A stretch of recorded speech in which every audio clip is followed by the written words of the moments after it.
Well, looky there. You made it back for your winter semester. Man, am I glad to see you. Because we've got some great things lined up, and you need to be there for it. So, let's not skip around the block.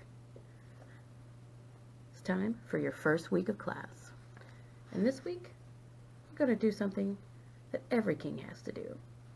How they do it is totally up to them, but we all have to. And that's Costuming 101. And to give you a little insight on how he does it, I brought all the way from Nashville, Tennessee, Mr. Calvin Brooks.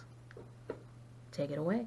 Hey guys, Calvin Brooks here. Just going to show you some basics of my costuming. So starting off, this hat was originally blue. I decided to spray it a metallic gold, and then I spread a layer of liquid stitch first. Then I drenched it with an extra fine glitter over a piece of paper or some type of catcher so I could reuse the glitter that fell. And then I used a paintbrush in the finer areas. I did the exact same thing with these shoes, except I painted the black areas in addition to the black glitter, as well as painted the gold areas with the gold glitter. And again, used the paintbrush for the finer areas, just for a cleaner look. Now these shoes have no paint. I typically use a DMC quality rhinestone. On these we have the DMCs. I use Jets or black in 3 different sizes, which is common for me to do. I usually mix 16s, 20s, and 30 SS just for more depth and shine. And I used Jetham or silver in 20 SS and cyan or red in 20 SS, again with liquid stitch.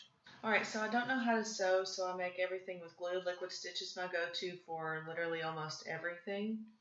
So here's a vest that I covered with fabric. I use my pillow for shirts, vests, jackets, anything like that, just to give it a body shape.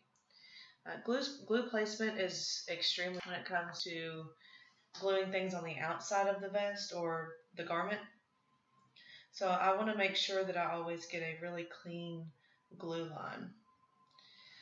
I start on the side with a clean line flush to the seam. After each glued piece, I use a weight. In this case, it's another pillow for pressure. And I let it just sit there for a few minutes, long enough for the glue to get tacky enough to hold the fabric down, then move on to the next section. So this part, the side, and then the shoulder will be the only parts that I glue on the outside of the actual vest. Then I do the sides where the buttons are, but this part and every other part will be glued onto the inside of the vest. Each section after is done the exact same way. Okay, here I covered an old tie the same as the vest, and here they are together. Always iron afterwards. Here's the pants. I only covered the front panels of it. I just did a clean line of glue following the seams and used pressure to assure it was glued down all the way, and then ironed and stoned all of the black areas with 16s, 20s, and 30 SS jet stones. Okay, this is an example of some stoning. This example I have cheap plastic stones that I ordered from Wish, I believe. They're a clear crystal AB color. E6000 will eat these stones. I'm using liquid stitch to apply these. I used a normal shape as well as a teardrop shape to add texture. When I stone, I do it in layers so that it stays even throughout. Here's after it's been layered. Alright, here's the matching shirt that I did the same effect on the collar. I use a wax style pencil. I believe they're 10 for $1 on Wish. The trick to these is having the stone on a hard surface, and your wax pencil must be sharp with a fresh tip. I lay my glue spots down first, and this technique makes stoning quick and effective.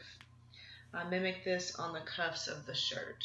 Alright, this is a long project that is about 1/3 of the way done. I took a pea coat and I actually cut out the back and took a Goodwill sequin dress, cut it up into pieces, and refurbished it piece by piece onto the jacket. I lay out all the pieces first, and then I glue them down to make sure that they don't go anywhere that they're not supposed to be.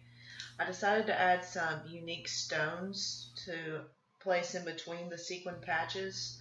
The design comes up the left front side, across the shoulder, and then across the upper back, and then down the right arm and bottom right panel.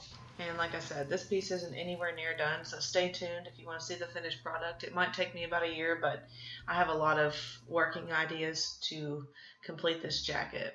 I just want to say thank you all so much for watching and for all of your support. And my greatest appreciation goes out to Trey Alize and Vincent and King Me and King You for inviting me to be a part of this series.